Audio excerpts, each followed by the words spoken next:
All right, today we're jumping into this incredible story of leadership, fate, and the legacies that three ancient kings left behind. You've got strategy, you've got irony, and a huge question that honestly still hangs over us today. So, how does a random arrow kill a king in disguise? I mean, think about that for a second. It sounds like a riddle, right? But this isn't a riddle.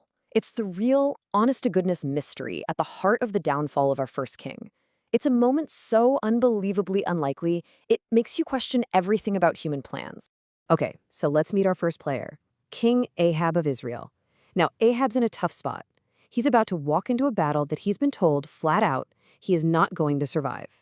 But Ahab, he's a planner. He thinks he's got a way to cheat fate, to hide right out in the open. And here's the plan. It's pretty clever. He turns to his ally, King Jehoshaphat of Judah, and basically says, hey, you go out there in all your fancy royal robes, be the big, shiny target. Me, I'm going to dress down, blend in with the regular soldiers. It's a seriously cunning move, maybe a little cowardly, but definitely cunning. And the crazy thing is, at first, the plan works. It works perfectly.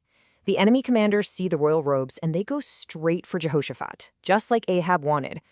But then they get close, realize, wait a minute, this isn't the guy, and they back off. So what happens next? In all the chaos, some random archer on the other side just pulls back his bow and lets an arrow fly. No target in mind, just a random shot into the crowd. And that arrow, that 1 in a million shot, finds the tiniest gap in King Ahab's armor. And just like that, the plan is toast. He ends up propped up in his chariot, bleeding out for the rest of the day while the battle just rages around him. Unbelievable. But wait, it gets even more intense. Here's the final, kind of gruesome twist in the story. After the battle, they take his chariot, all soaked in his blood, back to the capital to wash it. And they wash it at this one particular pool, a pool where dogs then come and lick up his blood. Why is that important? Because it's exactly what a prophet had said would happen to him. So, for all his scheming, all his clever disguises, he just could not outrun what was coming for him.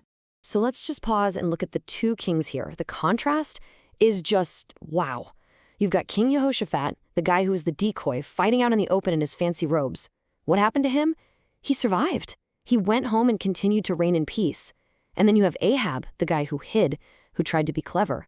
He's the one who dies this awful, slow death, and his kingdom gets thrown into chaos. It's an incredible turning point, and it leads us right to our second king, a totally different kind of ruler. So Jehoshaphat makes it out of that crazy battle and gets back to the business of ruling Judah. And, he's remembered as one of the good ones, a king who really tried to do the right thing. But his story, it's a fantastic lesson in how even the best leaders face their own struggles and, their own failures. And you can see that complexity right here on his, let's call it, kingly scorecard. On the plus side, he ruled for a solid 25 years, bringing stability. He did what was considered right, and even got rid of some problematic religious practices. But he wasn't perfect. See that setback?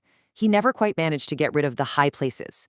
These were local shrines people had been using for ages, and it just goes to show you, changing deeply rooted traditions is tough, even for a king. And his ambition? Well, sometimes it got the better of his luck. And this next bit is the perfect example of that. So Jehoshaphat has his huge, ambitious idea. He's going to build a massive fleet of ships, sail to the legendary land of Ophir, and bring back a ton of gold. This was a big deal. It was supposed to make the whole nation wealthy again. But what happens? The entire fleet, the whole shebang, gets wrecked by a storm while it's still in the harbor. They never even left the dock. You have a good king, a great plan, and it's all brought to nothing by a storm. It's just a really humbling reminder, Good intentions don't automatically mean you're going to succeed. So while Jehoshaphat is over in Judah, dealing with his own mix of wins and losses, that, let's call it, toxic legacy of King Ahab is still playing out back in Israel, and it's playing out through his son, Ahaziah.